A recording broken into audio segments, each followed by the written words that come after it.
6 dioceses católicas do centro de Portugal organizaram uma formação para bispos, padres, diáconos e seminaristas. Mais de 260 pessoas reuniram-se no Santuário de Fátima. Surgiu, precisamente há mais de um ano, este caminho.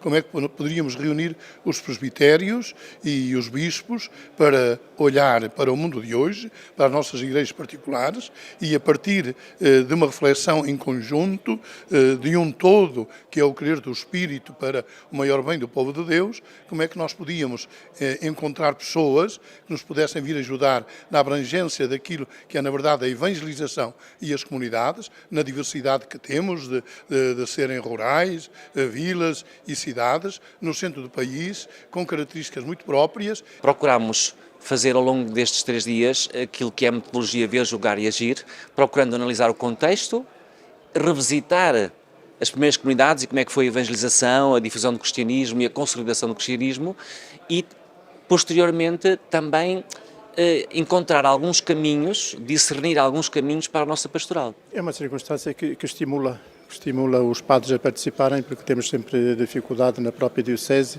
em organizar, porque o clero é pouco também, e juntando-nos as coisas têm outro estímulo e outra riqueza mesmo de conteúdos e tudo isso, e de facto a experiência está a ser interessante. Os bispos das 6 dioceses do centro de Portugal reúnem e trabalham em conjunto e perspectivaram o que poderia uni-los mais e às suas comunidades. Todos querem encontrar os melhores caminhos para servir o povo de Deus. Evangelização e comunidades foi o tema geral das Jornadas do Clero, uma iniciativa pensada já depois da pandemia e concretizada no conceito de sinodalidade. 2 palavras tão pequenas e que encerram realmente um tesouro tão rico, não é? Não só de um discernimento e de um conhecimento teológico, ou pastoral, antropológico, científico, que nos deve desafiar para hoje também nos interrogarmos o que é que Jesus quer de nós. O que é que eu posso fazer por este projeto de Deus? Não há evangelização sem comunidades e também comunidades não evangelizadas, de algum modo não são comunidades profundas neste sentido que nós pretendemos. O tema foi muito bem escolhido, a abordagem tem tido momentos muito bem conseguidos, como é óbvio, há sempre aspectos, uns valorizam uns aspectos e outros, mas eu acho que tem sido uma riqueza estas jornadas e tem sido uma oportunidade, sobretudo, mesmo quando se retomam os temas que nós já dominamos ou que já falámos deles noutras circunstâncias, reacendem em nós aberturas, dinamismos e estas partidas têm sido muito enriquecedoras. Não há comunidade sem evangelização, não há igreja sem comunidade e também não há inovação pastoral se a comunidade e todos juntos não fizermos esta sinergia que é uma atenção ao Espírito.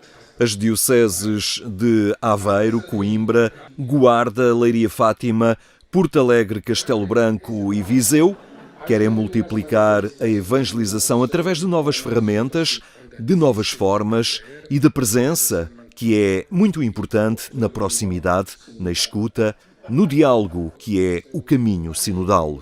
Os desafios que se colocam às outras dioceses também se coloca a Porto Alegre e Castelo Branco. De facto, é a diocese mais extensa delas todas, mas é que tem menos população.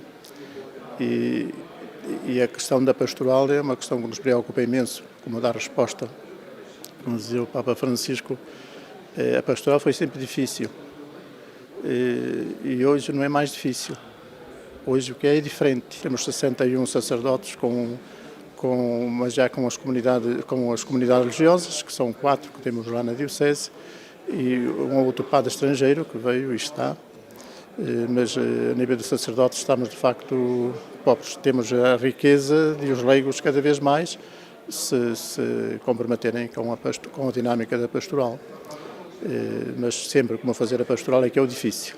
Durante 3 dias, de 30 de janeiro a 1 de fevereiro, participaram, para além dos bispos, padres com diversas funções e serviços nas suas dioceses e seminaristas em final de formação.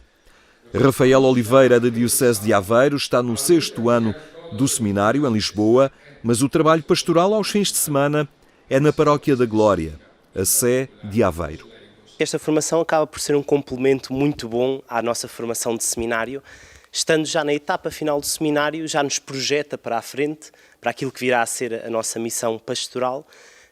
e a partilha entre os sacerdotes das várias dioceses também é muito enriquecedora, porque ajuda-nos a ver para lá da nossa realidade, que às vezes é muito pequena, limitada àquilo que conhecemos. E na opinião deste seminarista, na reta final da formação para a ordenação sacerdotal, que pontos fundamentais devem ter os padres do futuro? Muito enraizados naquilo que é a formação de sempre, portanto a formação humana, a formação espiritual. O contexto da minha geração já coloca novos desafios. Os meios digitais são um desafio. A inteligência artificial que agora surge coloca-nos ainda outros desafios. E eu acho que devemos ser padres enraizados naquilo que é o passado, portanto a história das nossas dioceses, a formação que recebemos, mas vivemos num mundo global, quer dizer, as nossas comunidades hoje em dia, se não se revirem na proposta que têm na nossa paróquia, procuram a paróquia ao lado, procuram a internet, outros conteúdos, outras propostas. A organização das jornadas preparou um programa com catequeses, workshops, concertos, convívio e momentos de celebração. O objetivo foi proporcionar aos padres o que anseiam para as pessoas. O encontro com Cristo, como é que as evangelizamos e como é que as nossas comunidades se tornam comunidades que acolhem, recebem e ajudam a crescer estas pessoas. Espera-se que cada um daqueles que participa ganhe um novo fulgor, perceba que caminhos poderá trilhar também com a ajuda destas jornadas, porque estas jornadas não são a solução, não são a salvação é Cristo. Mas, de qualquer maneira, estou consciente de que estes encontros, que para além de serem formativos em termos teológicos, também são pastorais e espirituais, mas estes encontros são alavancas que também nos dão entusiasmo. E eu espero que tanto os da minha diocese como das dioceses que aqui se reuniram ganhem esse entusiasmo. O reforço e a insistência numa relação muito pessoal das pessoas na comunidade, criar relações que sejam vitais, profundas e que sejam capazes de retomar até o espírito das primeiras comunidades cristãs, que foi um bocadinho desse o caminho que fomos escutando.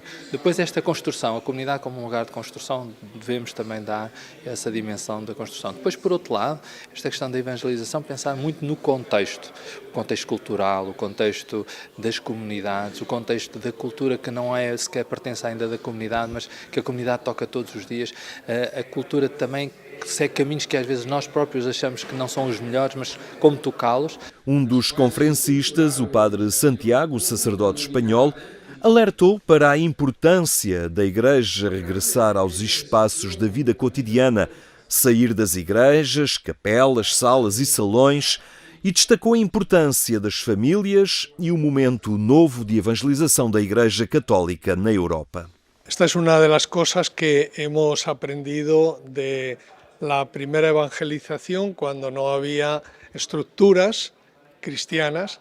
Entonces esta primera evangelización se dio en los espacios de la vida cotidiana, no solamente en la casa donde los cristianos se reunían, sino también en los lugares de trabajo, en la plaza, donde la gente vivía. Allí era donde los primeros seguidores de Jesús encontraban a otros a los que comunicar la vida que ellos tenían. Estamos viviendo un momento muy nuevo en la vida de la Iglesia, porque nunca antes se ha dado la situación que nosotros vivimos ahora en Europa.